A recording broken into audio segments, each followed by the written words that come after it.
Üzümü spirtlə silmək, çünki üzümü spirtlə siləndə mənim üzlərim çox yanmışdı. Üzümə heç bir şey tətbiq etməmişəm. Sadəcə biraz zamanla gözlədim. Sonra gördüm ki, yox da arta bilər. Gözləyirdim ki, özü keçsin və yaxud da onlar partladırdım. Bu çox böyük bir səhvdir. Bildiriblər ki, üzüm səpkilidir və niyə belədir. Amma deyənlər olub ki, ay üzünə nə olub? Yəni bu da məni çox üzürdü.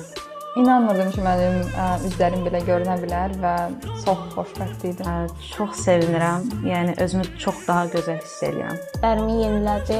Duzlu bir də yağlı məncə. Abur-cuburlarım var ki, onları biraz çətin olub. Qaz içdilər. Daha səbirlə davranmağı bacardım. İndi başa düşdüm ki, mən makiyajsız da gözəl görünə bilərəm. Daha səbirli olduğumu hiss etməyə başladım. Fərdə xanımla burada. Həkimlə. Əlbəttə ki, doktordan. Çox sağ ol. Çox sağ ol deyərdi yəqin ki. Təşəkkür bildirərdi həm özümə, həm də ki, Fərdə doktora. Amma əvvəl mənə yəqin deyərdi ki, işgəncə vermə, gəl doktorun yanına.